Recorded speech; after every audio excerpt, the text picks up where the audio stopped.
Hello and I welcome you all on keystone classes. तो हम 10 तारीख की तीनों शिफ्टें जो हैं अपनी कंप्लीट कर चुके थे। ये हमारी 11 तारीख की फर्स्ट शिफ्ट है। क्लास आपकी सुबह आ जानी चाहिए थी, लेकिन वो नहीं आ पाई। उसका कारण ये था कि जो मेरा लैपटॉप है उसकी स्क्रीन जो है वो ब्लैंक हो गई। ठीक है, तो वो लैपटॉप जो है वो सर्विस सेंटर गया हुआ है। ये किसी से बोरो करा गया लैपटॉप है, तो इसमें थोड़ा सा साउंड का इशू मेरे को लग रहा है कि साउंड का इशू आएगा। 1-2 घंटा मैंने चेक करा, लेकिन इसमें साउंड का इशू है, तो उसके लिए मैं एक हफ्ते के लिए माफी चाहता हूँ। 1 वीक तक वो आ जाएगा मेरे हिसाब से, मंडे तक। तो उसके बाद तो आपकी रेगुलर क्लास हो जाएगी। ठीक है, उस पर बाकी ये 11/6/2024 को पेपर हुआ था, फर्स्ट शिफ्ट है और उसका जो है फर्स्ट पार्ट है। फर्स्ट पार्ट के भी अभी मैं रिकॉर्ड करूंगा सिर्फ 10 क्वेश्चन आपको 11वीं क्लास में मिल जाएंगे। अगर ठीक चलता है सब कुछ तो हम आगे से फिर 20 या 40 की क्लास जो कुछ भी होगी वो कंटिन्यू करेंगे। ठीक है, आई होप आप लोग अंडरस्टैंड कर पाएंगे कि क्या क्या इसमें थोड़ी सी दिक्कत आ सकती है। नया नया है मेरे लिए बिल्कुल। ठीक है, क्वेश्चन नंबर पहला देख लेते हैं। नीचे दिया गया चार्ट 6 अलग अलग विषयों में एक विद्यार्थी के प्रतिशत अंक दर्शाता है। प्रत्येक विषय के अधिकतम अंक जो है वो 150 है, यानी कि हर सब्जेक्ट का जो 100% है वो अपने आप में 150 है, यानी कि सारे 100% 150 ही है। तो मेरे को फर्क नहीं पड़ेगा कि किसके कितने नंबर है, मैं उससे सीधा परसेंटेज निकाल सकता हूँ। सभी विषयों को एक साथ लेने पर विद्यार्थियों के कुल प्रतिशत अंक लगभग कितने हैं। ठीक है, कुल प्रतिशत अंक जो है वो कितने हैं निकाल लेते हैं। भाई मैंने बोला ये सारे अगर मैं जोड़ के काटता हूं तो मेरे को थोड़ा सा हेटिक पड़ेगा, तो मैं वो मान लेता हूं कि एक एवरेज मान लेता हूं कि मैं 70% मान लेता हूं एक एवरेज, कि 70% मैंने एवरेज मान लिया। उससे अबव कितने मिले हैं, नीचे कितने मिले हैं, मैं वो देख लेता हूँ। 70 मैंने क्यों माना है, क्योंकि मेरे को लगभग संख्याएं जो है वो 70-80 के आसपास दिखाई दे रही है। मैं 80 भी मान सकता हूँ, लेकिन मेरे को 70 सुटेबल दिख रहा है। मैंने यहां देखा तो मेरे को यहाँ पे 70 से 2 ज्यादा मिला। सेकंड वाले में मैंने देखा है मेरे को यहाँ पे 70 से 10 ज्यादा मिला। थर्ड वाले में मैंने देखा 70 में से 5 कम है, 65% है। फोर्थ वाले में देखा तो 70 से +2 है, यानी कि 72% है, मैंने +2 लिख लिया। यहाँ पे मैंने देखा 70 से 82 है, यानी कि +12 है। यहाँ पे मैंने देखा 70 से +20 है, यानी कि 90 है, तो मैंने यहाँ पे +20 लिख लिया। ठीक है, जो कट सकता है वो काट दो, प्लस प्लस प्लस वाले जोड़ लेंगे, माइनस माइनस वाले जोड़ लेंगे। मेरे को दिखाई दिया ये माइनस का 5 है, ये प्लस का 2 है, प्लस का 2 4 और एक यहाँ से कट जाएगा, तो यहाँ पे प्लस का 11 बच जाएगा। यहाँ से हमारी कैलकुलेशन बहुत ज्यादा इजी हो जाती है। 20 और 10 30 और 11 41, 41% हमारा टोटल पे 70 से ज्यादा है। टोटल कितने हैं, 1 2 3 4 5 6, यानी कि ये 41 जो है मेरे को 6 पे डिस्ट्रीब्यूट करने। 6 पे कर देता हूँ, 6 6 36, कितना बच गया 4, 1 बच गया, 4 और 1 5, और 6 7 42, 6 8 48, यानी कि 6.8 के अप्रोक्स जो है वो इंक्रीज आएगा। किससे इंक्रीज आएगा, जो हमने एवरेज माना था उसमें हम इसको प्लस कर देंगे। तो एवरेज प्लस पे सब पे हमने 6.8 को बढ़ा दिया, तो हमको यहाँ पे कितना मिल गया, 76.8% के आसपास। ठीक है, और हमसे 78.3 के आसपास जो ऑप्शन है वो ये है। अगर 76.83 भी यहाँ पे मैच हो जाता तो हम इसे आगे करते, क्योंकि 8 के बाद कुछ मैच ही नहीं हो रहा, तो इससे आगे करने का हमें कोई फायदा है नहीं। ये 72 है। ठीक है, तो एवरेज में हम उतना ऐड कर देंगे जितना हमने एक्स्ट्रा निकाला है। क्वेश्चन नंबर 1 के बाद क्वेश्चन नंबर 2 की तरफ को चलते हैं। The difference between the two twin prime numbers is always equal two. Twin prime numbers का जो बिटवीन डिफरेंस होता है वो हमेशा किसके इक्वल होता है। अब ट्विन प्राइम्स नंबर को क्या कहेंगे हिंदी में, आप गूगल कर लेना, मेरे को नहीं याद आ रहा। ट्विन प्राइम्स को प्राइम मैं ऐसे ही पढ़ता हूं तो मेरे को ऐसे याद आता है। तो difference between the two twin primes number is always equal two. Twin primes number वो होते हैं जो प्राइम नंबर हो और सेकंड भी प्राइम नंबर हो, लेकिन उनके बीच का जो गैप है वो हमेशा 2 हो। ठीक है, दोनों प्राइम नंबर होने चाहिए और दोनों के बीच का जो गैप है वो हमारा 2 होना चाहिए। एक हमारा आता है को प्राइम, इसको भी आप गूगल करके सर्च कर लेना, ये होता है सहअभाज्य संख्याएं। सहअभाज्य संख्याएं, यहाँ पे प्राइम होना कंडीशन नहीं है, प्राइम होना हो लेकिन वो आपस में नहीं कटनी चाहिए। जैसे कि 13 और 17 है, ये हमारा को प्राइम नंबर है, क्योंकि 13 और 17 के बीच में एचसीएफ जो आता है 1 आता है। लेकिन अगर मैं बोलूं कि जैसे कि 10 और 11 है, ये हमारा को प्राइम नंबर है, ये को प्राइम का जोड़ा है हमारा, लेकिन ये ट्विन प्राइम नहीं है क्योंकि इनके बीच का अंतर जो है वो 2 नहीं है, और क्या नहीं है, 2 नहीं है, और आपका ये जो है प्राइम नंबर्स भी नहीं है। इस वाले केस में दोनों नंबर प्राइम होने चाहिए, ठीक है। इस वाले केस में जरूरी नहीं है, यानी कि यहाँ पे अभाज्य संख्या होनी जरूरी नहीं है, यहाँ पे अभाज्य संख्या होनी जरूरी है। जैसे कि अगर मैं एग्जाम्पल लूं तो एग्जाम्पल सबसे छोटा जो एग्जाम्पल बनता है वो बनता है 3 और 5 का। 3 और 5 दोनों अपने आप में प्राइम नंबर्स हैं और दोनों के बीच का जो गैप है वो 2 है। अगर मैं और एग्जाम्पल्स की आगे बात करूं तो ये बन जाएगा 5 और 7 का, क्योंकि इनके बीच भी 2 का गैप है। अगर मैं और एग्जाम्पल्स की बात करूं तो 7 और 9 नहीं बनेगा, क्योंकि 9 जो है वो आपका प्राइम नंबर नहीं है, ठीक है। और इसके आगे अगर मैं बात करूं तो ये बन जाएगा 11 और 13, क्योंकि 2 का गैप है और आपस में प्राइम नंबर भी, ये भी प्राइम है, ये भी प्राइम है। एक और अपने आप के अलावा किसी से नहीं कटता, एक और अपने आप के अलावा 13 भी किसी से नहीं कटता। अगर एक आधा एग्जाम्पल और देख लें तो आप बोल सकते हो, या मैं 50 के नीचे के सारे लिखवा देता हूँ। 17, 19 होता है, और आपका 29 और 31 होता है, ये दोनों प्राइम नंबर हैं और बीच का गैप 2 है। और यहाँ पे 41 और 43 होता है, ठीक है। प्राइम आपका ट्विन प्राइम होते हैं ये वाले, और को प्राइम होते हैं, बेशक वो प्राइम ना हो लेकिन आपस में ना कटे, सिर्फ आपस में ना कटे।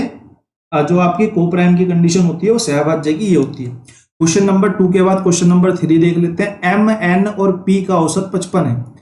एम एन और पी का औसत 55 है। अगली कंडीशन में इसने कहा कि एम औसत से उतना ही अधिक है जितना एन औसत से कम है।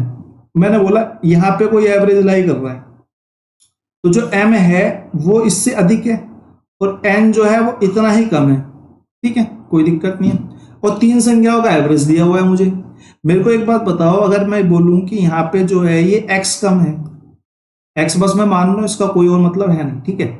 आप चाहे इसे 1 मान लो, चाहे आप इसे 2 मान लो, चाहे इसे 10 मान लो, चाहे x मान लो, चाहे y मान लो, ये सिर्फ समझाने के लिए। ये यहाँ पे x कम है एवरेज से, ये एवरेज से जो है ये x कम है, और ये एवरेज से x अधिक है। तो अगर मैं बात करूं तो ये दोनों अगर आपस में कट जाएंगे तो ये एवरेज पे ही तो आ जाएगा, m और n अपने आप में एवरेज पे आ जाएंगे।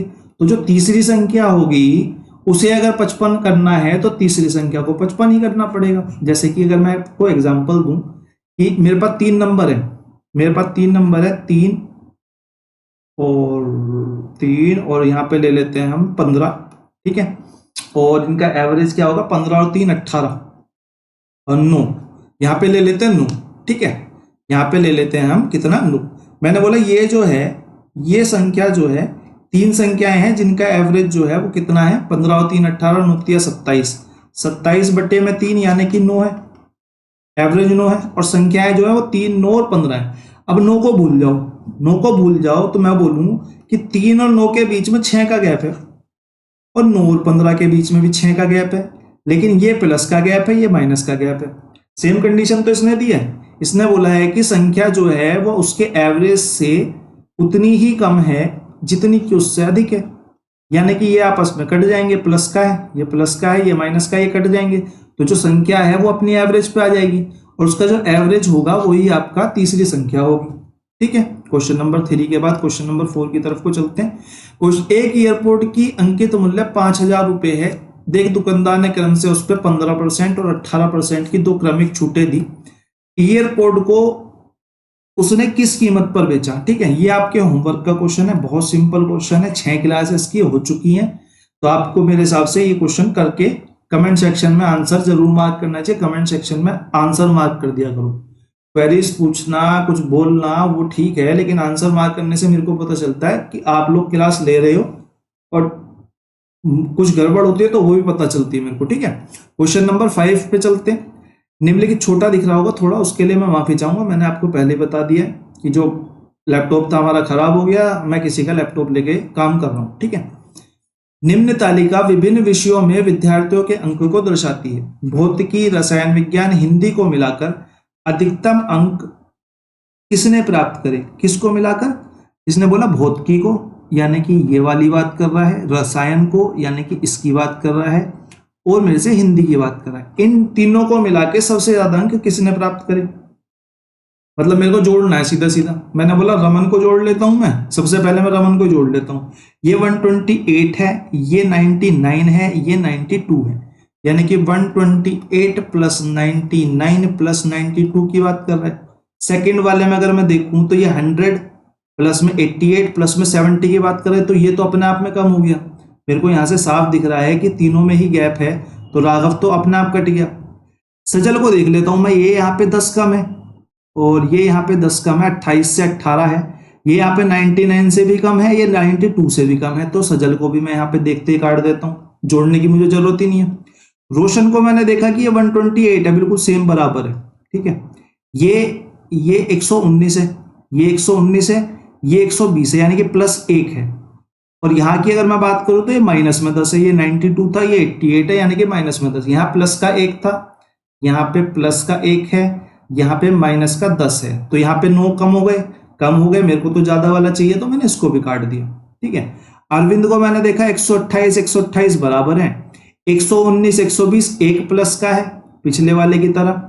और इस वाले में देखा तो 95 और 92 है, यहाँ पे प्लस का 3 है, यहाँ पे प्लस का 3 है, यहाँ पे प्लस का 1 है, यानी कि ये जो है इस वाली कंडीशन से 4 ज्यादा होगा अरविंद, ठीक है, 4 ज्यादा होगा। 70 है, बहुत कम है। 85 है, बहुत कम है 99 से, 99 की कंडीशन ले रहा हूं मैं तो।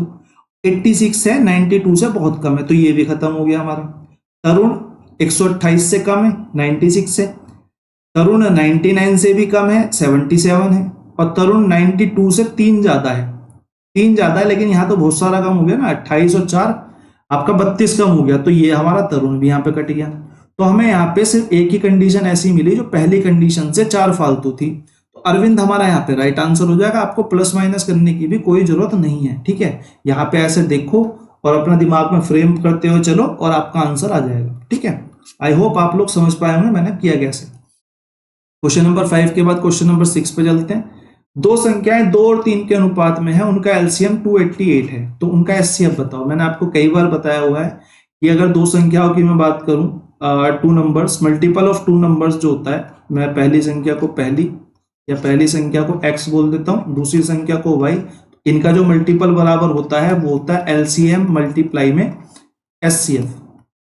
और अगर मैं बोलूं कि x और y का जो रेशो है वो 1:2 में है, ठीक है, 1:2 मैंने खाली ऐसे ही लिखा है, ठीक है, तो मैं बोलूंगा कि ये जो संख्याएं हैं वो होंगी 1 मल्टीप्लाई में 2, ठीक है, मल्टीप्लाई में HCF is equal to LCM के, ठीक है।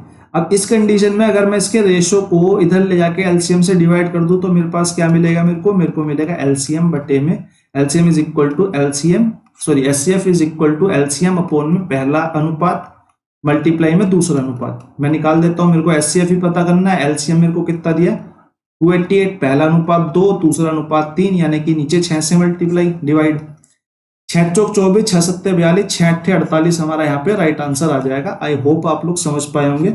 ये सब लिखने की कोई जरूरत नहीं है, अगर आपको अनुपात दिया हो, एलसीएम दिया हो, उससे डिवाइड करो, एचसीएफ आ जाएगा।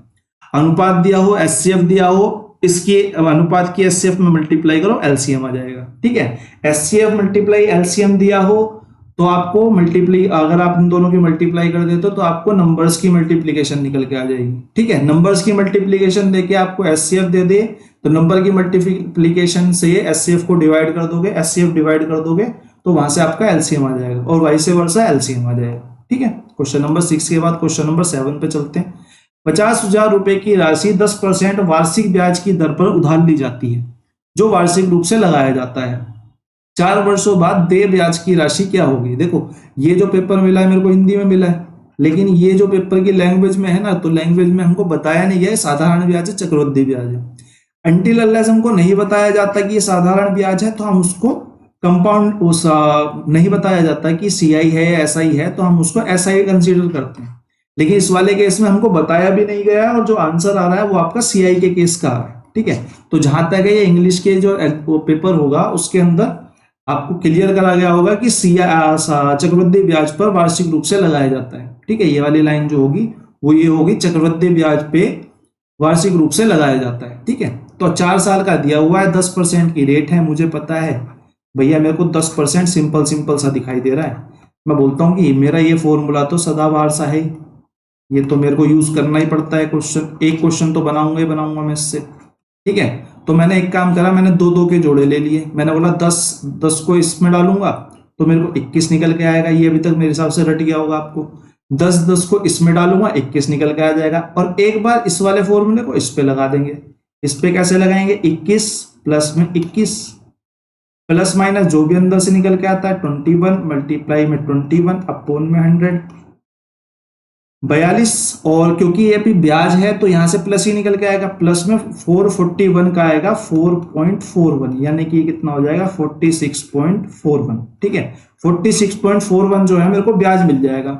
100% की वैल्यू मेरे पास कितनी थी, 100% की मेरे पास वैल्यू थी, यहाँ पे कर लेते हैं। ठीक है, 100% की मेरे पास वैल्यू थी 50,000। तो मेरे को कितने की निकालनी है, मेरे को 46.41 की निकालनी है। 2 जीरो से 2 जीरो कट जाएंगी तो मैं सीधा 500 में मल्टीप्लाई कर दूंगा इसकी, 2 जीरो से वो कट जाएंगी तो 4641 मल्टीप्लाई बाई 5 बोल सकता हूँ। इका अंक आएगा 5, लेकिन सबका 5 है तो मैं और काट लेता हूँ। 5 और 20 की जीरो 2 हासिल, तो 20 की जीरो पे यही एक ऑप्शन बचता है। ठीक है, सेकंड वाले नंबर को निकालते हैं, हमारा एक ही ऑप्शन बचता है, इससे आगे हमें करने की कोई जरूरत है नहीं। तो हमारा आंसर आ जाएगा 23205। अगर किसी की और इच्छा हो रही है तो आप मल्टीप्लीकेशन अपनी तरीके से अपने आप करके एक बार देख सकते हैं। ठीक है, क्वेश्चन नंबर 8। हमारा एग्जाम अप्रोच का मतलब है हमें एग्जाम में कैसे अप्रोच करना है। ठीक है, 28 माइनस में, ये तो आपका सिंपल सा मल्टीप्लीकेशन का बोर्ड मास का क्वेश्चन है, तो ये आप होमवर्क में रखो। आपके 2 क्वेश्चन हो गए होमवर्क में। ठीक है, क्वेश्चन नंबर 8 के बाद क्वेश्चन नंबर 9 देख लेते हैं। निम्नलिखित तालिका में एक परीक्षा में 7 विद्यार्थियों द्वारा अलग अलग विषयों में प्राप्त अंकों का प्रतिशत दर्शाया गया है। सी द्वारा प्राप्त कुल अंक कितने हैं। अब पिछले वाले केस में क्या था, सारों के जो अंक थे वो सेम थे, लेकिन इस वाले केस में आप देखोगे कि सारों के जो टोटल अंक हैं उनका 100% अलग ही है। इसका 100% जो है वो 150 है, इसका 100% 130 है, इसका 100% 120 है। तो मेरे को इंडिविजुअली सबके अंक निकालने पड़ेंगे। अब उसने बोला सी द्वारा प्राप्त कुल अंकों का पूर्ण पद में ज्ञात कीजिए। सी द्वारा पूछा है तो 150 का 87% प्राप्त करा। पहले केस में इसने क्या करा, 150 का 87% ज्ञात करा। तो मैं बोलूंगा 0 से मैं 0 काट देता हूं, और 5 या 15 और 5 दूनी 10, 8 दूनी 16, 7 दूनी 14, कितना हो गया 174 डिवाइडेड बाई 2, यानी कि 2 अट्ठे 16 और 2 सत्ते 14, 87 आ गया है। नहीं नहीं नहीं नहीं नहीं, ये 3 से मल्टीप्लाई मैंने 2 से कर दी, सॉरी जल्दबाजी में हमने 2 से मल्टीप्लाई कर दी। 8 तिया 24 और 7 तिया 21, यानी कि 261 डिवाइडेड बाई 2, यानी कि 130.5 130.5 आ जाएगा। सेकंड की बात करूं, 130 में से 75 प्राप्त करें। 130 में से 75 प्राप्त करें, 75% प्राप्त करें। 3 4, 3 से 13 तिया 39, 390 बटे में 4, तो 4 से डिवाइड करेंगे। 4 अट्ठे 32, 4 नीम 36, 4 नीम 36। ठीक है, 4 नीम 36, कितना बच गया 3, 4 सत्ते 28 और 4 पंजे 20, 97.5 आ जाएगा। ठीक है, क्वेश्चन नंबर। और सी का तीसरा क्या है, 74% है, कितने में से 120 में से। 120 में से 74 डिवाइडेड बाई 100, इससे इसको काट देते हैं। 740 और 74 दूनी कितने होते हैं, 7 दूनी 14, 4 दूनी 8, 128। 740 और 128, 8 6 8, ये आ गया हमारा 868। तो ये हमारा आ जाएगा 86.8, 86.8 आ जाएगा। ठीक है, एक सेकंड रुको, कुछ गड़बड़ कर दिया। 740, ठीक है, और 7 दूनी 14, 4 दूनी 8, 7 दूनी 14 और 4 दूनी 8, ठीक है, कोई दिक्कत नहीं, 86.8 आ जाएगा। अगले वाले की मैं बात करूं तो 100 में से 77% मिले हैं इसको, तो 77 ही अंक होंगे। इसमें तो कुछ लिखने की जरूरत नहीं है। इसमें भी 100 में से 75 मिले हैं, तो इसमें भी लिखने की जरूरत नहीं है, 75 ही होंगे। जोड़ देते हैं, 5 5 10 और 8 18 का 8 लगा, एक हासिल, 7 और 1 8, 8 और 6 14, 14 7 तिया 21, 21 और 5 26 का 6 2 हासिल, 3 2 5 9 और 5 14, 14 और 8 14 और 8 20 और 2 22, 22 और 7 29, 29 और 7 29 और 7 36 का 6 3 हासिल, 3 और 1 4, 466.8 जो है वो हमारा राइट आंसर आ जाएगा। ये 468 आ रहा है, हमने कहीं प्लस माइनस में गड़बड़ करी है। हमने कहीं प्लस माइनस में गड़बड़ करी है। मेरे को इसका 130 वाले का थोड़ा डाउट लग रहा है। एक सेकंड रुक जाओ। 120 वाले का, 120 वाले में 74% प्राप्त हुए हैं, ठीक बात है। और जीरो से मैंने जीरो काट दी। मैं इसको दोबारा कर लेता हूँ, मेरे को यहाँ गड़बड़ लग रही थी, पता नहीं। इसको काट देते हैं। कितना आया था? 86.8 आया था, याद रखेंगे, ठीक है। तो ये आएगा हमारा, 2 से और काट देते हैं। 2 6 12 और 2 पंजे 10 और 6 चौक 24 का 4, 2 हासिल, 6 सत्ते 42 और 2 44/5 और 5 से काटेंगे तो 5 अट्ठे 40 और फिर 5 अट्ठे 40। हाँ कुछ गड़बड़ आ रहा था ना, 88.8 आएगा, ठीक है। कितना ज्यादा आ गया? पहले हमने 86.8 करा था तो 2 ज्यादा आ गया, 2 ज्यादा आ गया तो ये 466 से कितना आ गया? 468, ठीक है। इस तरीके से आप क्या कर सकते हो, अपनी कैलकुलेशन अगर आपकी गड़बड़ हो गई है तो आप इंडिविजुअली चेक करके उसमें डिफरेंस देख सकते हो, ठीक है। 468.8, ठीक है। चल कोई बात नहीं। क्वेश्चन नंबर 10 देख लेते हैं। हमें छूटें दी हुई हैं, एकल छूट पूछी हुई है। हमें पता है हम 2 तरीके से कर सकते हैं, एक तो 100 मल्टीप्लाई में 40 का 60 आ गए, ऐसा कुछ करके, या फिर मैं एक काम करता हूं, मेरे को सिंपल सिंपल सी डिजिट लग रही है तो मैं इसमें डाल देता हूं इसको। जब मैं 40 और 80 को इसमें डालूंगा, 40 को ए मानूंगा और प्लस में माइनस का 80 होगा, ठीक है। प्लस माइनस में अंदर आएगा माइनस का 40 मल्टीप्लाई में माइनस का 80 डिवाइडेड बाई 100। 2 जीरो से 2 जीरो खत्म हो जाएंगे, 8 चौक 32, यानी कि प्लस का 32 बाहर आएगा। यहां से क्या आएगा? 8 4 12 120 माइनस प्लस में 32, 120 में से 32 घटा देंगे क्योंकि ये माइनस का ये प्लस का है, तो हमारा कितना आ जाएगा? ये हमारा आ जाएगा 88, ठीक है। ये हमारा आ जाएगा 88%, इसका माइनस का। अब मैं एक काम करता हूं, 10% के साथ और लगा देता हूं एक बार ये वाला फॉर्मूला। मैंने बोला माइनस का 88 प्लस में माइनस का 10 और प्लस माइनस में जो भी बाहर निकल के आता है माइनस का 88 मल्टीप्लाई में माइनस का 10 डिवाइडेड बाई 100। 2 जीरो से 2 जीरो तो कटेंगे नहीं, 8 दूनी 16, 8 दूनी 16 यानी कि 176 आएगा। 176 डिवाइडेड बाई 10 आएगा। 176 डिवाइडेड बाई 10 आएगा। ये 2 थोड़ी ना है, ये तो एक ही है, ये 2 थोड़ी ना है। तो ये 176 नहीं आएगा, ये 8.8 ही आएगा। आगे मैं देखूं तो ये आएगा हमारा 98% माइनस का, अंदर से निकल के आएगा प्लस का कितना? 8.8 और ये कितना हो जाएगा हमारा? घट के हो जाएगा 89.2% हमारा जो है यहाँ पे करेक्ट आंसर हो जाएगा, ठीक है। आज की मतलब ये वाली क्लास अभी यहीं पर रैप अप करते हैं। मैं एक बार इसको चेक कर लेता हूँ और चेक करके मैं दोबारा से एक और क्लास अपलोड कर दूंगा। अभी रात के लिए ही कर दूंगा, 10 बजे आपको मिलेगी तो 12 बजे दूसरी मिल जाएगी, इसको अगली देखेंगे, ठीक है। बाकी आप लोगों से कल मुलाकात होगी। बहुत बहुत धन्यवाद।